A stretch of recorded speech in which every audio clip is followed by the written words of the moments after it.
Oddly enough. Hello, America. We're live, boys. Welcome to the best hour of your day, assuming your day's very, very mediocre. This is the Eric and Rodney Show with Robin Shaw. Welcome, everybody. Look at him. He's gorgeous. He's got his show on, gang.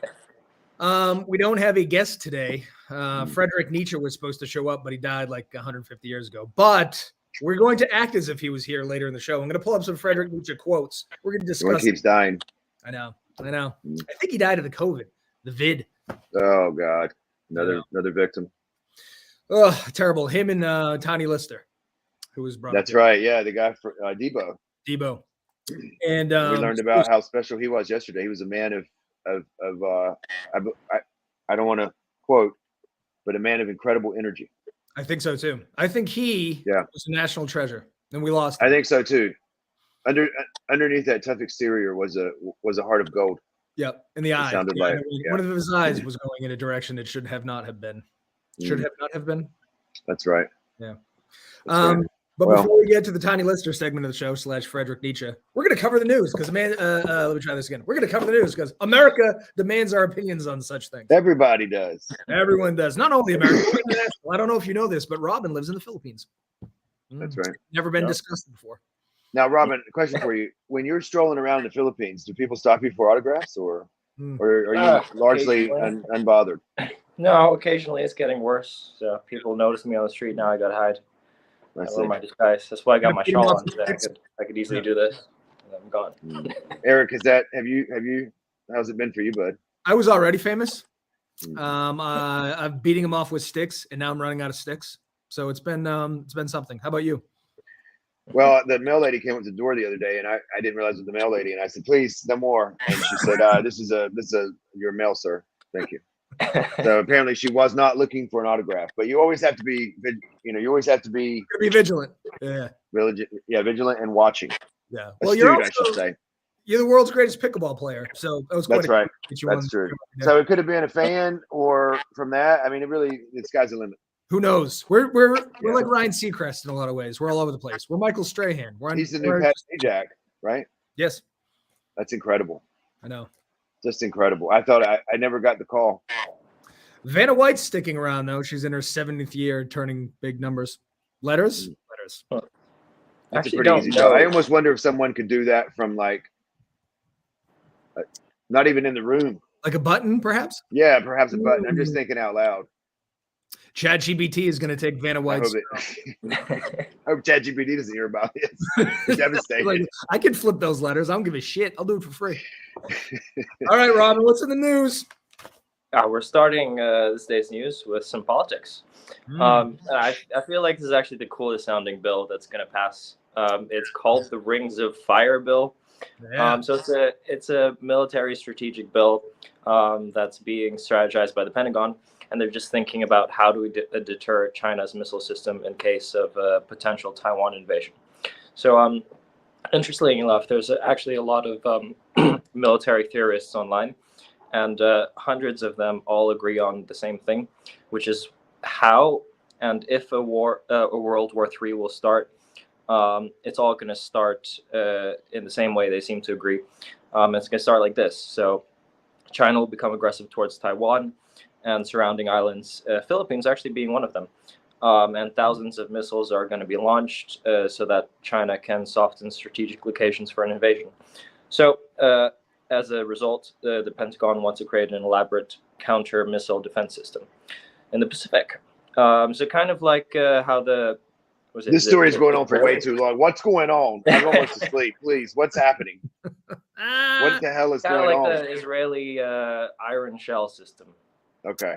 So there's some weapons being made. Is that what's happening? Yes. So evidently our defense budget this year is $842 billion. It's been around that every year. Only 842? Only 842 a little billion. Short. Keep in mind, it's about that every year, but we forgot about mid-range missile systems. As it turns out, it would only cost $1 billion to get to where we need to be. But we can't find $1 billion in the $842 billion already allocated to what exactly? I guess not fighting China. But we know it's not to salaries.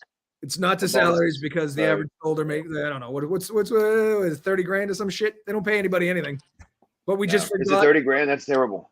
I don't know. We could probably Google it. But so here's the thing too.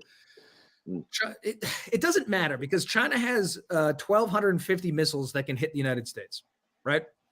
I believe we have shit that can hit them as well. But do we is mid-range thing? This is the whole thing. So for years we've been spending trillions and trillions and trillions of dollars on defense. We missed the one thing we absolutely need. Does that hold water? Do we think this is the case? I almost wonder if we could just buy them from China. We should manufacture our missiles in China. Buy them from China. In China. Well, for the right price, right? Yeah, it's very myopic too, because it's always, whenever these news stories come up, despite the fact we live in a global community, they're always like, it's going to be the United States versus China. None of our friends have these. Like, there's none of these laying around. Yeah, Canada doesn't have a couple. You don't have any of these we can borrow? Like, we got to make them ourselves? Jeez. Do we still have any friends? I'm thinking. I think so. A few. England must have a couple. I almost worry though, right? Remember how, like, I remember when the Ukraine invasion started, or the Russian invasion into Ukraine started. People were like, Russia is going to crush them, right? Now, I realize that we've given them untold amounts of money and weapons and so forth. Nothing against it. Just hear me out, right?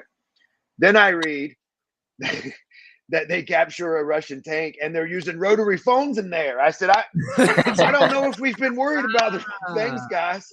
Sounds to me like Russia's years behind. Hey, look at and here is the expert. This is the Pentagon expert.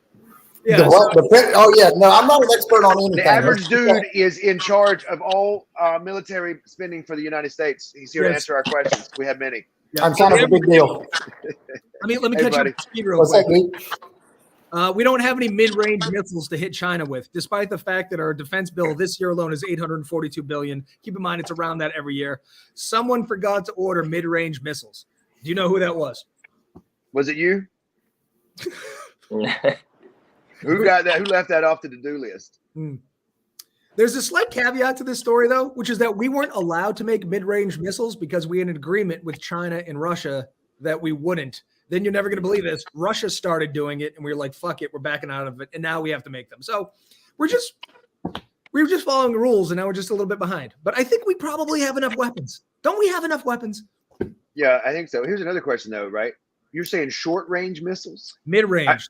Mid-range. Okay, because I'm thinking we might have a connection here.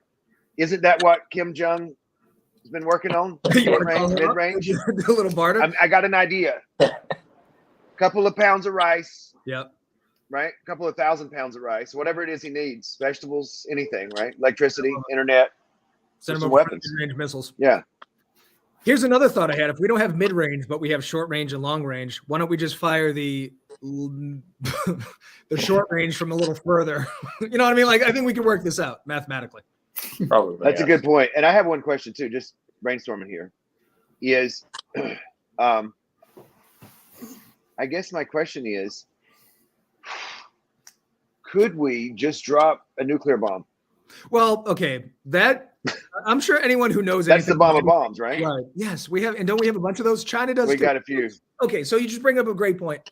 Man, fuck these missiles, man. If we get into a war with China, it's over. It's over. The world is over. Someone's going to drop a nuclear bomb, and somebody else is going to drop, and all it takes is 10 to wipe out humanity forever. So it's a moot point. Like, fuck this. What are we doing? How about, here's a crazy idea.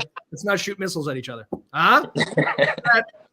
Why don't we Let's all arm wrestle? Let's arm wrestle.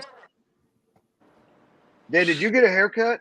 I know, Dan. I was going to say, it's very slick. Because I got to be honest, you look very, you always do, but you look extra dapper today, my friend. You really do. Thank you for that. You look nice. You're a good-looking guy today. Thank you, Robin. Eric, do you have a compliment? I'm waiting on Eric to give me a compliment. I was going to say that. Don't hold your breath. Before you joined, I was distracted by Robin Shaw, but now your hair is pulling me out of the show entirely. It's to be more beautiful. That looks nice and comfy. The shawl? Yeah, he looks cozy as fuck. He looks like a golden girl. It's like an Asian golden girl. Yeah. Robin, do you know the Golden Girls? He's never seen it. I know what the Golden Girls are. No. Oh my god. They're not like Golden Grams. They're old ladies that lived in a house together, and they all sat around in shawls. Yeah, they were hilarious and sassy. Watching LinkedIn Live. Right. But in typical fashion, even if you had a golden girl, there'd only be one. We get 4, you get 1, because you never have as many as the thing that you need. Not enough Pop-Tarts, not enough Hot Pockets, not enough. That's right. Yeah, that makes sense. All you would get is Sophia. She was a good one, but she was the oldest one. All right, what's the next news story? Okay, so this next one kind of shocks me a little bit. Tom Cruise is 61 years old. I had no idea. And in a recent interview, he stated that he very much looks up to Harrison Ford. And he wants to keep making Mission Impossible films until he hits 80. It's where he feels alive, and he doesn't plan on slowing down. Now, I like Papa Tom, but I feel like this is a recipe for disaster. The man refuses to let anyone do his own stunts, and he's pushing this until he's 80. I mean, come on. Our only hope of getting rid of Tom. Hey, come on, brother. You got to pull for this guy. He's doing stunts in his 60s. Let's let him keep going. And if that's the way that he goes out, then so be it. I think, I mean, of course, we've got to talk about Scientology, right? But I think Tom Cruise is an incredible human being. I mean, Tomcat Cruise, yeah. I mean, I don't know how we can argue with that. He's weird, but I mean, what is normal, right? Not Tom Cruise. You're a Scientologist, right? Oh yeah. I'm very. You invented Scientology, is that right? You're a big defender of the church. Can you explain to me what's going on these days? What's going on with Danny Masterson? What's he been up to these days?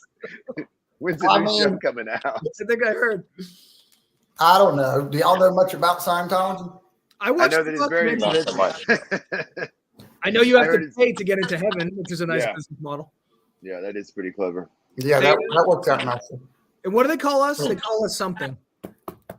The non-believers have a. That's we're the Thetans, I think. That's what we are. The atheists or something. No, here's a quick question. I just for Robin.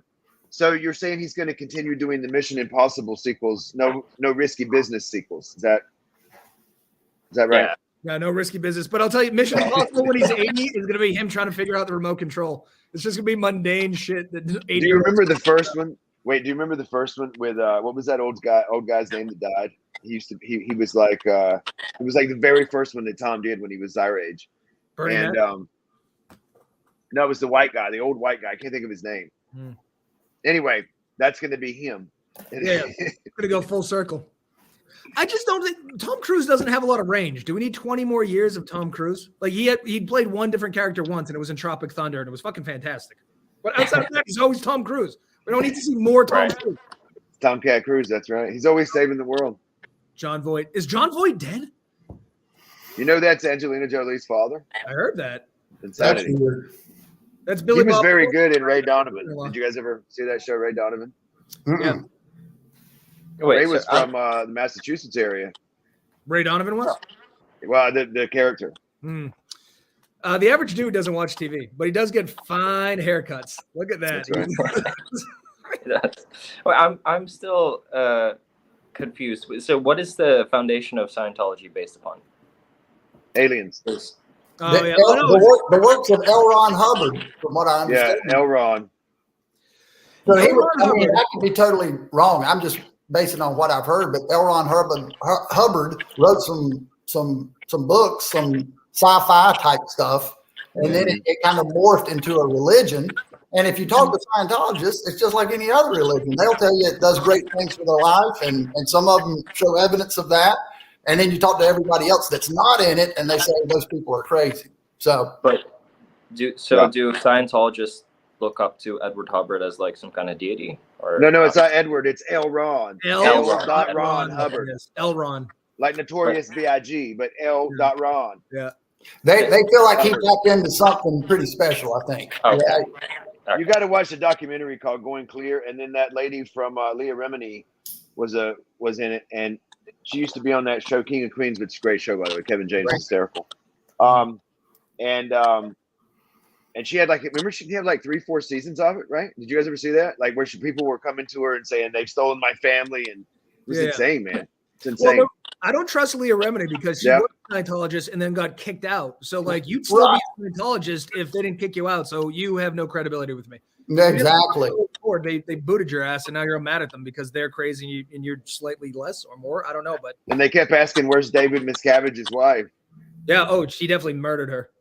Yeah, Shelley Miscavige. No one knows her. Where's Shelley? I don't know. If something like that produces good results, is it a bad thing? I mean, even if it's a placebo, even if it is nonsense, let's say, but it produces good results, does that make it bad or wrong or crazy? Only if it produces good results and doesn't involve weird sex shit and murder, but inevitably it will. Like, we're just thought Miscavige, his wife is gone. She went out knitting one day and got lost? Now he fucking killed her. It's all weird shit. It's always weird shit. They're always stealing from people, killing people, raping people. You know what I mean? So I think whatever gets you through the night, right? Honestly, whatever gets you through the day and the night, as long as it doesn't hurt old people, animals, or children. Yeah, but every well-established religion always fucks around with those three things in some way. So then I can't get behind those religions. But I'm just saying, if I had a religion, right? If I had a religion, I wouldn't care what sexual orientation you are. I wouldn't care who you loved, or who you wanted to be with, and I certainly wouldn't care about hurting old people, or children. But inevitably, every cult goes from like one guy with an idea to weird sex stuff and like 20 members. It's almost remember NXIVM? Oh yeah. Remember Barb lived next door to the guy from NXIVM? Oh yeah. What was his name? And he started out. Dan, listen to this. He started out as like a buying group for businesses. Next thing you know, they were branding each other's name. That he was branding his initials on women's crotches. Weird sex stuff. Full circle. Every started time. out with a buyer's card, went to a branding. Yeah. Dang. Wild times. Yeah, so the average dude brought up a great point. I feel like that's the reason why I'm agnostic, and I actually kind of want to believe that there's a higher power. But so with all of the religions, I believe they're founded on good principles, but it's the people that take those principles out of context and do it to, they don't follow it, and eventually it leads to them doing bad things. Or they take it within context, because a lot of the context is also batshit crazy. What everyone does within their religions is cherry pick, because no one goes, "Oh, love thy neighbor." No, I don't like that. But it says we should hate gays. That deals with my preconceived notion of the world, so I'm going to follow that. Right. Everybody believes that God, the Bible's the word of God. Well, you're still playing with footballs, you're eating pork, you're wearing clothes woven of two different materials, you're having sex with women on their periods, all of which is condemnable in the Bible, but we do it because we cherry pick. So I'd just rather be agnostic and go, I don't believe in any of this shit. But maybe out with the bathwater. Right? The average dude. Yes, right. You stole the words out of his mouth. Yeah, I can't trust Scientologists anyway. Ooh. Yeah, that's fair. All right, what do we get next? Oh, good. Another soft topic. Well, I really kind of covered this already. I know this is intense, man. The news and Eric's getting religion. Hate mail. I know it. Not only religion, but here we go. We're attacking the military. Oh no, yeah. I'm curious to see the comments after this one. Okay, let's move on. So this is actually an update of a segment that we've already done. But Zuckerberg has launched his social media platform, which is like a replica of Twitter. Is it Facebook? It's called Threads. It's called Facebook. Yeah, it's awesome. The Facebook. So it already has 5 million users, and it's very similar to Twitter and Instagram. I'm just not really sure if it fills a place because it's already so saturated in social media. And one reason why I think Twitter is still miles ahead is they have free speech, and content moderation is not really a thing. Meta seems to be a real big fan on that, so I don't know if it's going to work. Elon's already tweeted about it. Yes, he's very upset about this. Yeah. To your point, they're solving a problem that doesn't exist. We already have a Twitter. We don't need another shittier Twitter, although Twitter's pretty shitty. But they just are coming up with, they're solving problems that we don't have. If you want to bitch about weird shit on the internet, there's plenty of places. We don't also need to do it. They said Mark Zuckerberg was going for Elon's jugular. That's how he does it. But you know what? Snapchat's still around and doesn't, maybe I'm wrong, but doesn't Snapchat do the exact same thing as one of his apps? Right? Doesn't he have something? Does he own something that does the same stuff? I'm too old for this shit. I refuse to get into new social media. I just don't fucking care. I just don't care. So 5 million people signed up for this shit. 5 million people have nothing better to do than sign up for a knockoff. Well, to be honest with you, I think like when I went on Instagram today, it was like, do you want to create a Threads account? Is it Threads? Wait, is it Threads or Threads? Threads. I think it's okay. Sorry, Threads account. And I said, No, man, I'm good. Right. Thanks. The thing with free speech on Twitter too is like, all right, our right to free speech means the government can't prosecute us for saying shit. It doesn't mean that you can go on social media and say hateful things and get mad when you get kicked off. You can't yell fire in a crowded building. Free speech is not, it's such a, because obviously Republicans don't like to think past the first thing that you say. Well, fucking free speech. It doesn't work that way. It just means you can't be arrested. Like the lack of content moderation on Twitter is a big problem because it spreads hateful propaganda that then gets shit shot up. You know, so yeah, okay. In this case, yes, I'm 4 threads. Fuck it, I'm signing up right now. As a matter of fact. So Dan, what are you going to do to fix this? Me? You're in charge of Facebook moderation. What's in here? Well, I think you've got to be careful with that, with suppressing ideas. I mean, we all want to suppress the ideas that we think are crazy because that's gonna hurt everyone else. But again, it's a subjective idea that idea is crazy. So what Eric says is crazy to me might be, well, I hope that doesn't get squashed. I mean, that's the problem. Your logic and my logic don't, it's a subjective viewpoint. And so I think it's going to be a really hard line to draw. What do you, what is nonsense is a tough question. That's it's a good point. subjective to a point because Very subjective. on YouTube we were talking about there's monkey torture videos, right? And monkey torture groups where they get together and I'll give you $5 if you smash it with a fucking hammer. Not free speech. No, you gotta shut that shit down. The lack of content moderation is a huge fucking issue. That's what got the Capitol attacked. Did you hear about the new channel that's launched? What? It's the torturing of the people who torture the monkey. Now that's what I can get behind. If you tortured monkey torturers on pay-per-view, we don't even torture them. We just cover them in honey and leave them out in the woods tied up. God bless. Oh, look at the Watkins family. Yes. No, I'm an Allison. Thank you very much. She's a former Allison. A former Allison. I think content moderation, like, okay, so you're fine with Nazi groups spreading hate on a public forum? Spreading hate. So they are spreading. Now, I don't like the monkey. If we're hurting animals, I think that's an objective. No animals, old people, or children. Right. We can't do that. But for someone to put out their thoughts, their beliefs about whatever it is, Scientology, or again, and it resonates with someone. I'm not saying this is a good idea by any means. I'm saying that in order to have what we all say we want to have, which is free speech, we have to allow such things.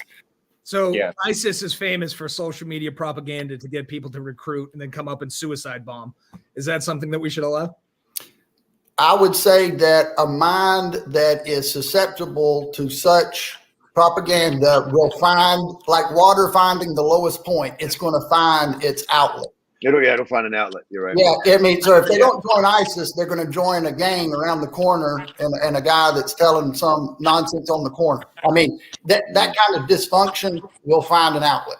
So you think Germany in the 30s was destined to become Nazis with or without? Now, I like where you're going with that, Eric. Well, I'm just curious, right? Because if water is going to find its level, all of Germany became Nazis and slaughtered 6 million people. Was that going to happen, or was propaganda a huge part of it?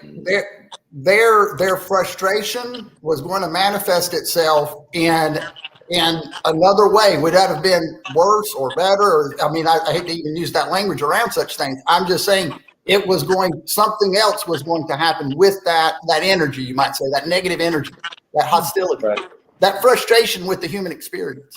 Mm-hmm. Although I got to say that many, many, many people have been frustrated. Not many people have committed genocide, right? Well, I could say, Eric, I could say this. I was frustrated at a pickleball tournament the other day. No one died. Exactly. Now, when I say no one, I mean not a human. A paddle may have been injured. Right. That's that's neither here nor there. But imagine if you were that last commenter, by the way, she misspelled the average dude. She put Eric, and I think she meant to put that. there might be we need somebody to be checking these comments.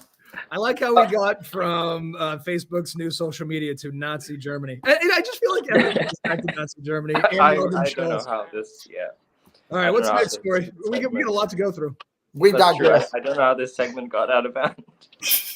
Eric, are you drinking lemonade? Is that lemonade? I like to drink acidulated water in the morning. Oh, okay. No, that looks good. That's why I was asking, because I'm drinking blackberry. Yes, we're all very well hydrated. Yeah. Yes. Yes, we are. Yeah. Is this story about the barefoot bandit? Barefoot bandit. Who are Nazis? You don't know about that one. They're Filipino Nazis. Something a little lighter on this next one, Robin. No, it gets worse. Okay, so this one's ranting about rich people. So I guess this one's okay. So I'm just gonna say it. A Louis Vuitton handbag was just sold for $63,000. Now that's not really the shocking sentence of the story. The shocking part is that the handbag is smaller than a grain of salt. There it is. What? I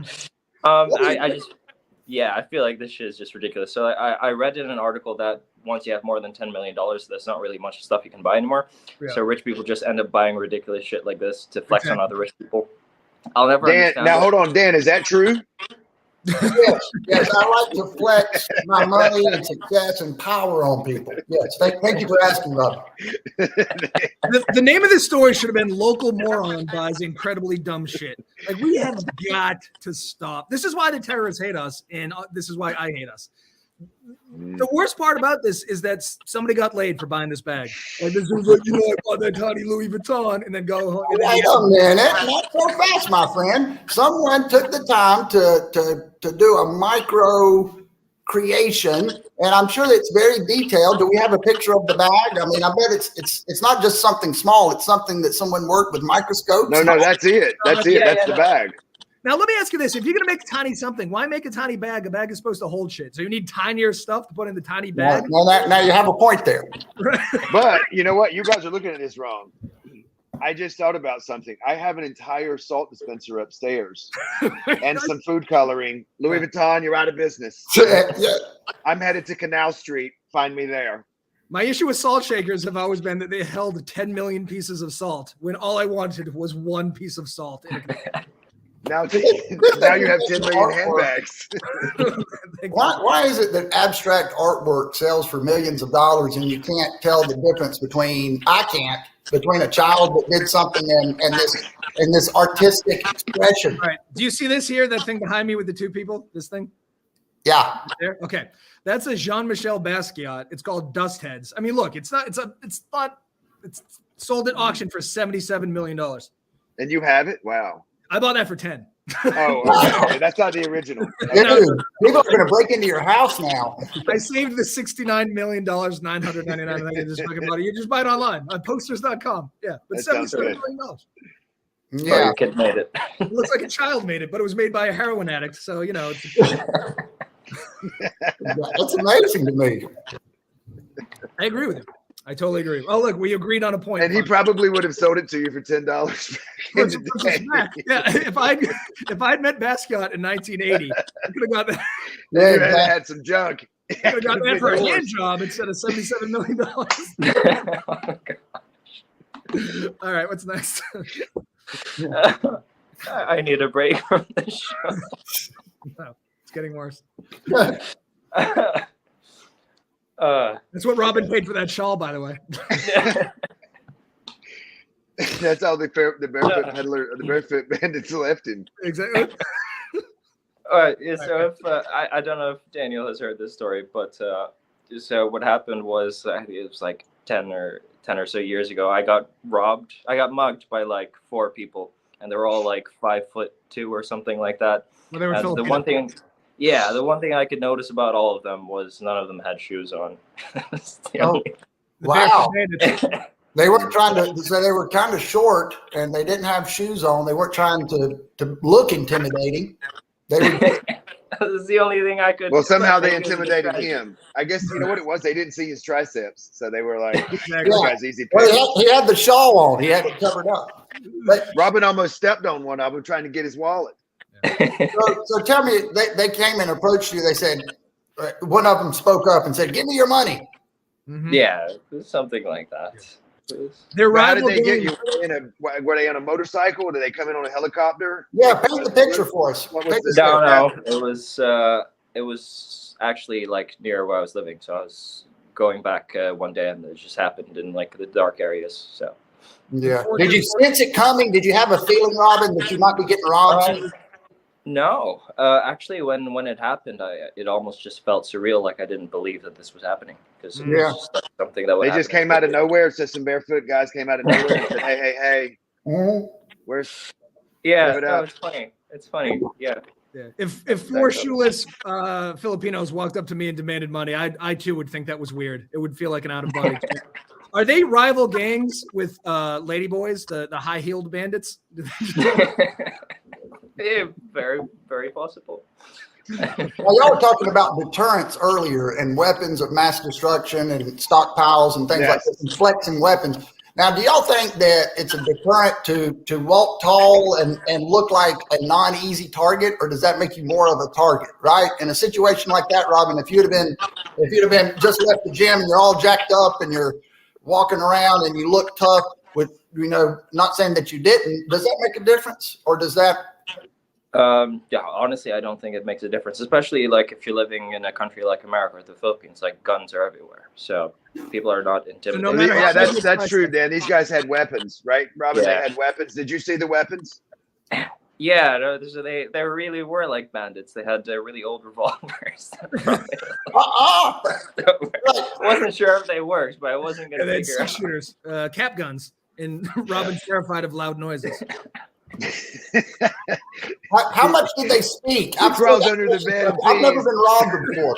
Were they yelling at you, or was it quiet? No, it was quiet because obviously they didn't want to raise any suspicions. So why didn't you be like, "What are you guys doing?" Yeah. Where's your fucking shoes?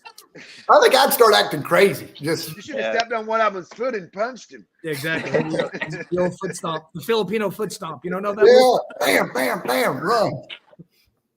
I'm not a fan of the term "fuck around and find out." I don't. Exactly. Not worth it. No, you did the right thing. I'm glad you're still here with us, that you survived your run. You should have came out with your shawl like this and said, "You stick them up now, tough guy." Yeah, it's over for you. I think you got a little PTSD, Robin. You were wearing your shawl outside. They thought they were robbing an old woman. You turn around and like, hey, look at those triceps. Yeah, that's a good point. It's a young boy.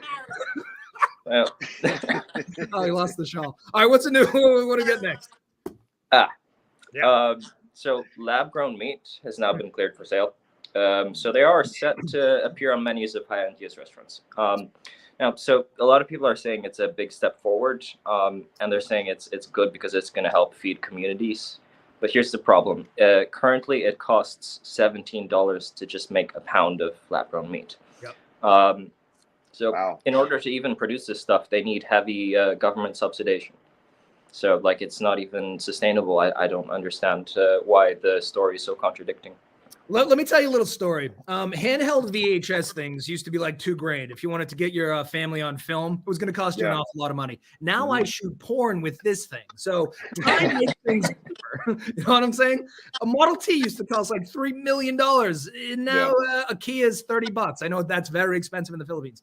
But the shit always starts out wildly fucking expensive. Remember how expensive TVs used to be, like flat screen TVs? I remember I had one that was the size of this monitor, and it was like $2,000 to $2,500. And they were like, if you leave it on too long, the crystals will stick. Now they're disposable. So I like when you see people crash a TV after a sports game, you're like, yeah, obviously that's what you do. Just go buy it. I know somebody was like, he broke a 70-inch. You'll get 2 more for $25. Yeah, exactly.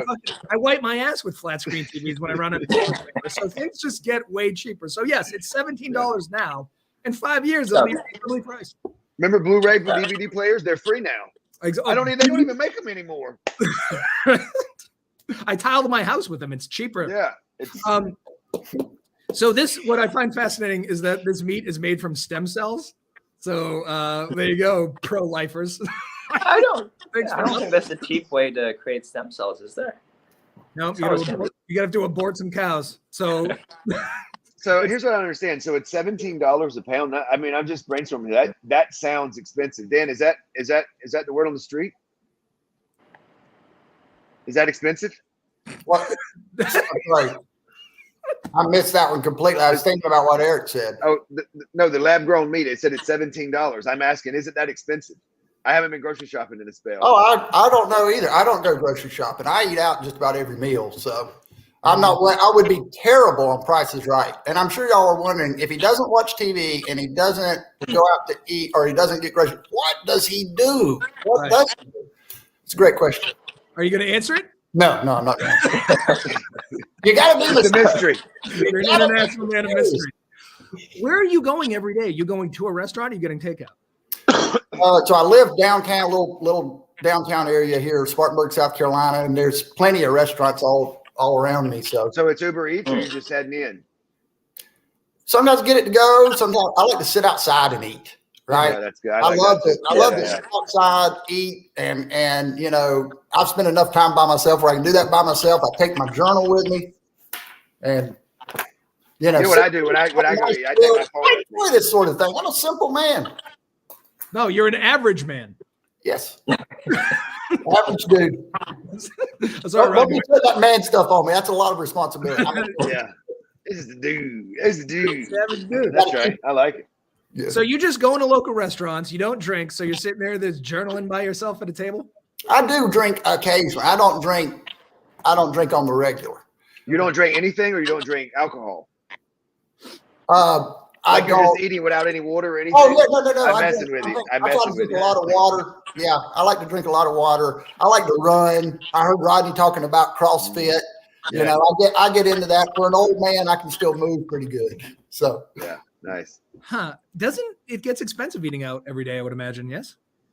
It does, but I keep things. I mean, when I'm just have a grocery bill. I'm divorced, and right? I pick my spots. Right, I spend my money. You don't have a grocery bill.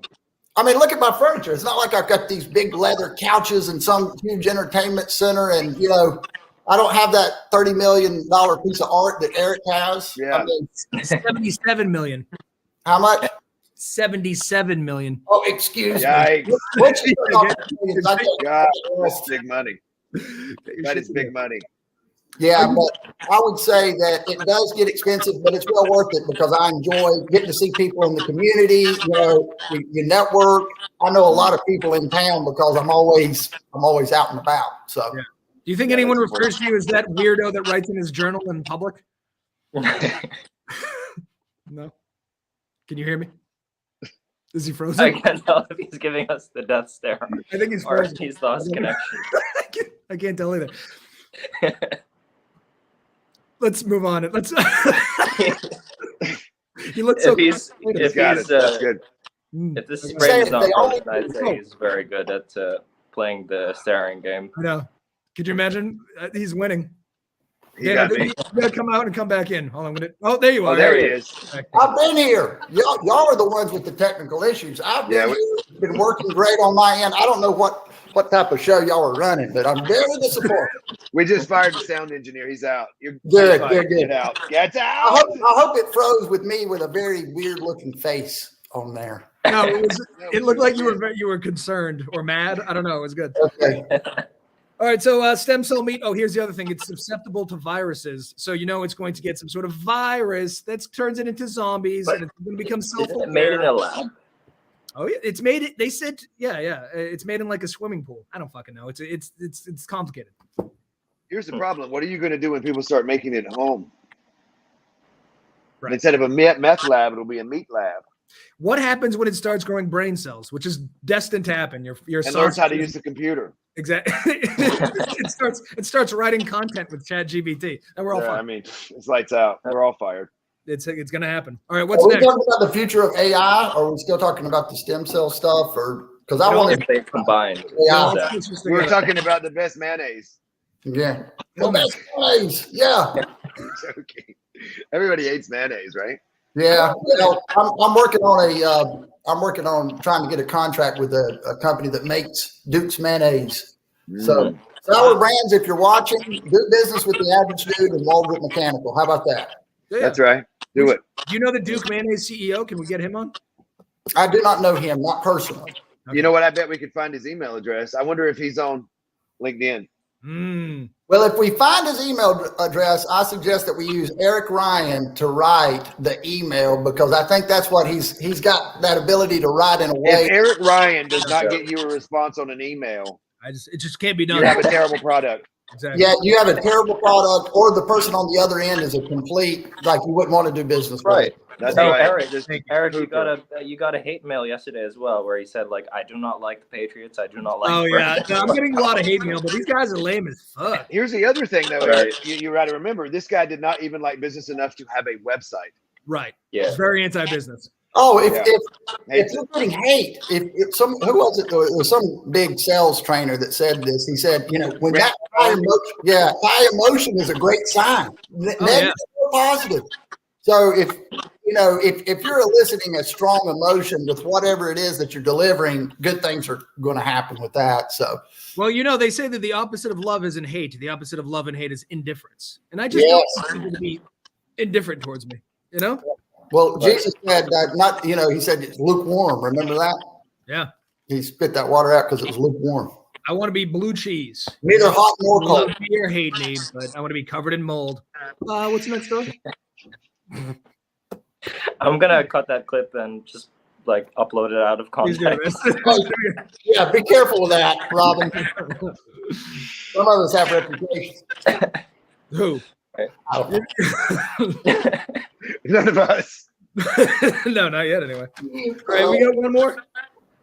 We do, and this story actually takes us to South Korea. So this problem actually seems to be affecting most of the first world countries, but it's hitting South Korea the most. So here's the problem. They need to get rid of a lot of childcare facilities because they're just not having enough children, and they're being converted to old people homes. So the problem is also baby boomers are getting very old, and what's more sad is that South Korea also has the highest elderly poverty rate. So there are a bunch of old people that are becoming homeless, and they need to seek shelter. But the audacity, so you walk outside, you see all these homeless old people, and then the government's telling you, have more kids, have more kids, have more kids. It's counterintuitive. Kids are too expensive. You got to adopt an old person. Adopt an old person, yes. Or, this is the thing, service dogs, like fucking service dog, give him an old Korean guy. Yeah. They're much easier. I can't tell if this is now, Dan, here's the thing. How are you going to fix this? That's an excellent question, Rodney. And I appreciate you asking that. First things first.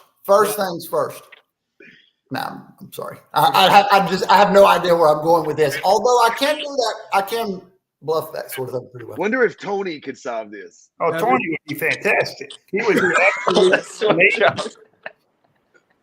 I actually turned into that. So I worked for this Tony guy. I worked for him at Kenny Shoe Store when I was like 15 years old. It was like my first job. And so he kind of sticks out in my mind, but I kind of turn into him when I'm doing that impersonation. So all the restaurants like you go to, have you ever had Korean food?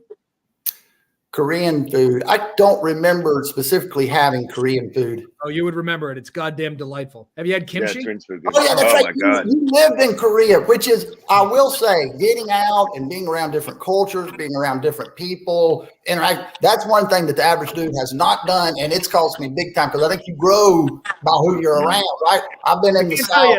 Most people meet me, they go, I can't believe how worldly and fuckable you are. And I go, I know, it's because I live in South Korea. You need to get out. Korean food's amazing. Oh my God. Yeah, Korean food's amazing. Is there not a lot of diversity in South Carolina? All they have is mayonnaise sandwiches. That's why that's pretty wide. There's also enough space to kind of cluster together. So what ends up happening, you don't necessarily, there can be some diversity, but if you don't spend time with those folks or get to know those folks or are not in close proximity to them, and that goes, it goes broader and broader. There's levels to it, right? So there can be racial differences, but then these cultural and language, and it goes more and more. I think learning to speak a second language, I would say, is one of the huge. I mean, I don't know how to, but I think it's a very big deal in understanding communication overall. So some of the best people that I have, Team Live. It's us. Yeah, some of the most amazing salespeople and business people that I've met speak multiple languages, have traveled a lot. They're just in the situation from a different perspective. It feels like so. Yeah, that's true. I find that we gain more from traveling than any other thing. We collect the moments and the memories. Yeah, right. I just don't do enough of it. I don't travel enough either, but yeah, I should. Yeah. If you could go anywhere in the world, Rodney, anywhere in the world for a week, where would you go? Maybe the Philippines to check on my team, and I would bring Eric with me so we could. Nice. You know what would be great? This is what we should do. We should start a GoFundMe, right? You missed a lot in those 45 minutes too. Yeah, watch the replay. We should. This is what we should do, Eric. We should start a GoFundMe or get a sponsor. Perhaps say LinkedIn that sends us to the Philippines to do the show. I think you should do that. I got another idea. I hear that South Korea has a lot of homeless old people. I bet they will work for cheaper than the average Filipino would work for. Just throwing up, because they don't have a home or a job. So I think we should start importing them in. I like it. The problem I think with that is like the expenses in South Korea, because it's a first world country, are going to be much higher than in the Philippines. Korea. Well, that's why I'm importing them in. They're going to live here. Better idea. Why don't we just turn those schools or child centers into pickleball courts or Halloween spirit stores? You guys aren't thinking. Oh, I love Spirit Halloween. Yeah, Spirit Halloween. That's it. We're big Halloween spirit. Oh my God. Big, just year round. Just come on in and get a costume. What's your favorite holiday? That's your favorite holiday? What's y'all's favorite holiday? Oh, my birthday. Birthday? My birthday is my favorite holiday. Is it yours? Yeah, it is now. Rodney, what's my favorite day? What's your birthday? March 21st. Yeah, I'd like to say Halloween as well, but so we don't celebrate in the Philippines. But when I was younger, I'd go to American schools, which is why my English is like kind of American. But Halloween was really great. Yeah. I like Halloween because it's like slutty Christmas. It's the only time people get to dress like holes. You know what I mean? And the geniuses of these Halloween costume companies that like, all right, we need to make an M&M. We can make it slutty. Like whatever you got, they can make a slutty version. Yeah, they can. Like Christmas tradition, it's 500 years old. It never changes. Halloween is constantly evolving. I'm going to be a laptop, but I'm going to be a slutty laptop. You know what I mean? Brilliant. Yeah, it's a slutty laptop. Some people get so creative with that. I think that's cool. Yeah. My sister once was slutty Abraham Lincoln. Like that is right. I mean, that's unbelievable. That's talent. If she can let me ask you that, did she pull it off? I mean, she's my sister. I'll send you pictures. I don't want to be like fair enough. It's a good answer. Asking for a friend. Yeah, no, of course. All right, so let's do this. Today I'd advertised Friedrich Nietzsche as our guest. He couldn't make it for some reason. Yeah. But we got Dan anyway. So I'm going to pull up some Friedrich Nietzsche quotes, and we're going to discuss whether or not we think he's full of shit. Oh, I love this idea already. Okay, so Nietzsche quote number 1. Be careful when you cast out your demons that you don't throw away the best of yourselves. Now, my issue with like, this hustle culture bullshit, like this, wake up, cold showers, journal, do some yoga, blah, blah, blah. Hey, you're not cool. You're doing nothing's cool. You don't have any edge. There's no balance there, right? None of these people drink or do drugs, or they at least don't admit to it. So I just find these LinkedIn weirdos. Or what? No, you're the average dude, so you're obviously balanced. But I'm saying these other people, you know what I mean? Unhinged. Yeah, like all the people that I love, including Nietzsche, Bourdain, fucking Bukowski, there was some edge to them. And today, like the edgeless businessman seems to be the thing, and I don't like it. They've cast out. What's amazing is that we. I'm a big fan as well, but we disagree on a lot. But we like these kind of core principles. I love this quote. The shadow qualities that we have, that we repress, those also are going to come out in dysfunctional ways if we don't bring them out in natural ways, right? That's why, nice guys finish last, because they want to people please so much that they string people on and end up creating more pain, right? Yeah. So identifying what those shadow qualities are, where that kind of that need to repress those comes from. Why am I repressing it?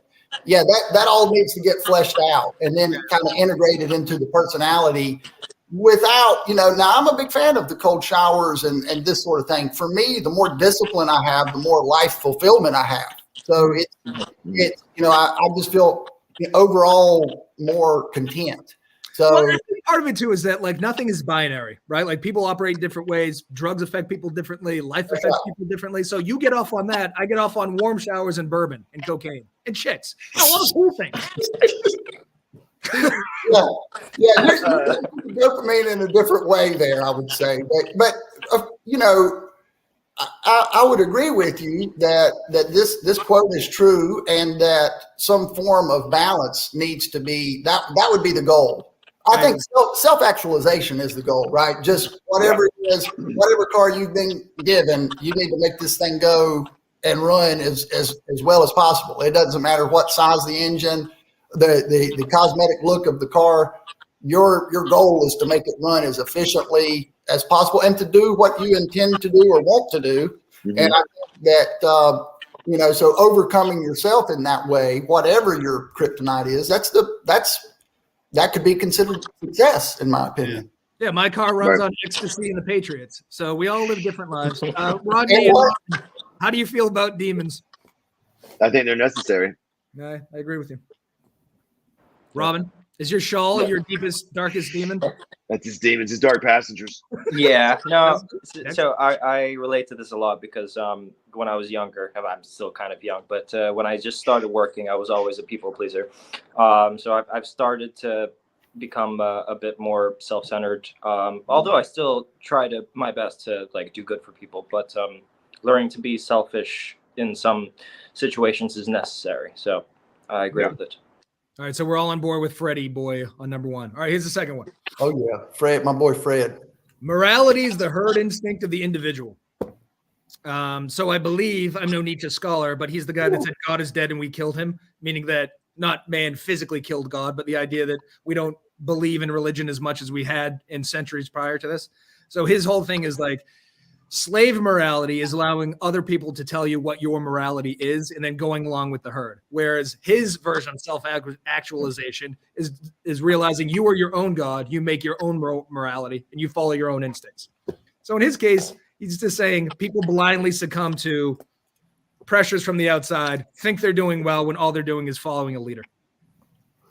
When we let ourselves down, for me, when I let myself down, if I think I should do whatever this is and I don't do it, then there's some type of psychological pain, right?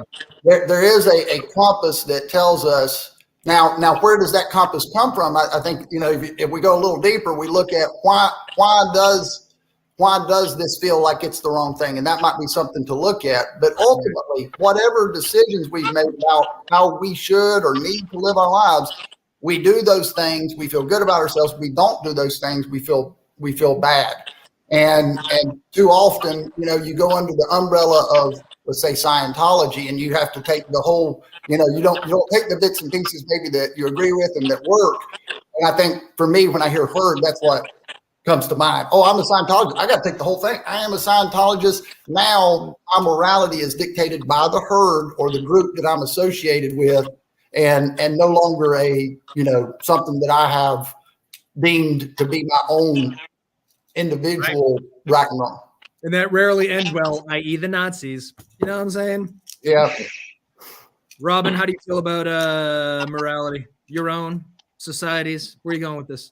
Well, I think biologically, actually, humans are herd animals. So I think it's necessary. So, yes. I think it's necessary for most people. Even Jesus is referred to as a shepherd, right? Which makes us who? Sheep. Sheep are not thinking creatures. They just blindly follow. And I don't like that. And neither does Nietzsche. Rodney, Me neither. Rodney? Chart your own path. Okay. We all agree with Fred, kind of. All right, number 3. In heaven, all the interesting people are missing. Now that sounds straight from Eric right there. I mean, come on. That's Eric, I thought it said in LinkedIn. If Nietzsche was alive today, I think he'd be railing against LinkedIn. Yeah. I agree. Can you imagine you get to heaven and it's all Christian fundamentalists? It's just the Duggars. Like, imagine you get there and it's like, welcome, Bobby Ray. You're going to be working in the farm. With Sister Sally and Timmy Bond, whatever their names are. You get to heaven, you ask what the Wi-Fi password is, and they go, "Oh, we don't have the internet here." And you're like, "Oh, fuck. Where's the heavens porn store?" Right, what is interesting? I mean, what is interesting is to you might not be interesting to someone else. I mean, I'm just talking here, Royal you. I am interesting to everybody, but I know what you're saying. The royal you. Yes, go ahead. Yeah. I don't know. Being interesting, I'm interested in a lot of things. It's just my attention on how long that thing stays interesting. I change the channels a lot, you might say. I just think heaven sounds lame, to be honest with you. I don't think they have big screen TVs. I don't think the bourbon selection is going to be that good, Yeah. Well, I think anytime we're putting, we kind of have this illusion of future fulfillment, future something, when all we really know is that right now is the miracle that we live every day. So that's what I'm saying. All we know is what we have right now, right? Yeah. Right. All we know is what we know. Freddie, quote number 4: "What doesn't kill me makes me stronger." I know what he's saying. Yeah, I know what he's saying on a macro level, but sometimes if something cuts your leg off, you're definitely not stronger. I know that's not exactly what he's talking about, but it doesn't. Why is Ethan Hawke pretending to be? He's in the new biopic. This is a terrible costume. I know, right? I mean, the quote's amazing, but what is the background? It's like a dirty chalkboard and. Mm-hmm. This guy dressed. I mean, that's the worst mustache I've ever seen. Yeah. Speaking of that, Nietzsche himself was lame as fuck. Like, he couldn't get laid. He was essentially an incel. He was always trying to bang. Like, he got on good with Goethe and was like trying to bang his wife's friends. Couldn't pull that off. He never drank. He only drank milk. So, pretty lame dude. But I think his quotes are good. Oh yeah, but and he wasn't recognized. Correct me if I'm wrong, Eric. He wasn't recognized as being the genius that some of us think he might be until not only that, but he was he essentially died of syphilis, which he got in a whorehouse, and he was locked up because he saw a police officer beating his police horse and then threw himself on the horse, and then get this guy institutionalized, and so he got syphilis. Next 3 years, bedridden, then dead. Yeah, he showed emotion with that horse. They knew that he was going crazy. Well, he hadn't been laid. He had to go to a German whorehouse and get syphilis. You know what I'm saying? So this is with the women. Yeah. He cast out his demons, and then he got. Yeah, it sounds like he cast them out, and then called and got a couple extra. All right, last one. His pants.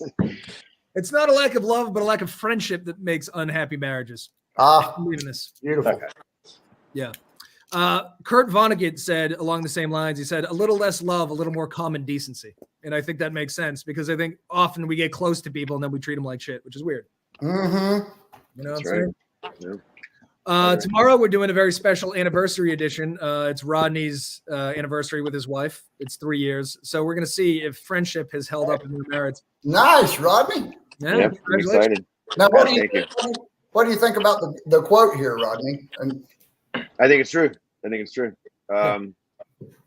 Yeah, I think you have to be friends. I think you have to have a friendship, in my mind, in order to do not necessarily all business, but in order to have a long-lasting relationship. Naval said a long time ago, like you want to work with people that you can build things long-term with, right? And I always look at, like, when I first meet someone in business, I'm saying, I always say to myself, like, is this someone I can work with on a long-term basis? And if the answer to that is yes, then I try to build a relationship. And I think maybe I've done that in my personal life too. Like when I first met my wife, I knew that we could, we had the potential to build something great, and we have. Yeah. Have any one of you dated your best friend?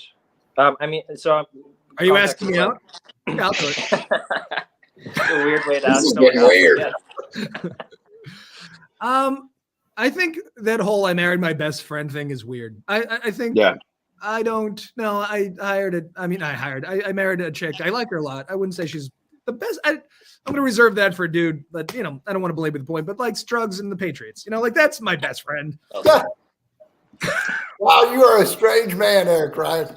Oh, why am I marrying my best friend? I want to play video games with my best friend. I don't know. Maybe the definition's weird. Why, Robin, is your girlfriend your best friend?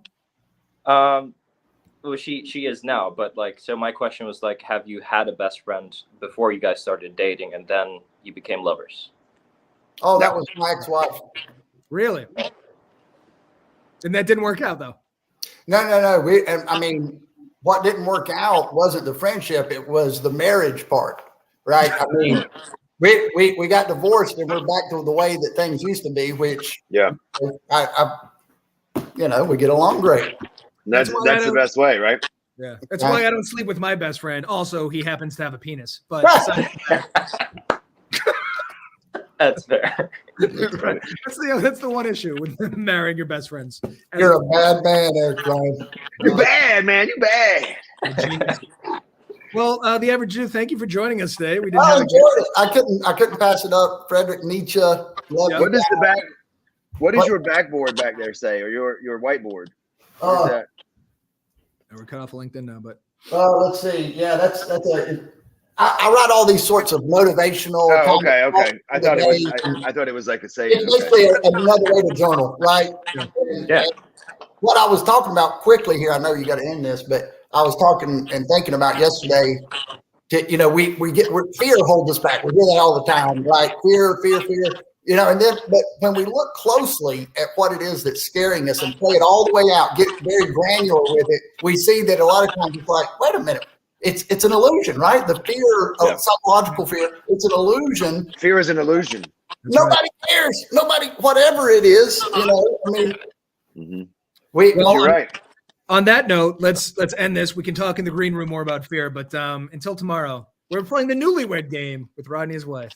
Goodbye, America. Love it. See you guys. Bye-bye.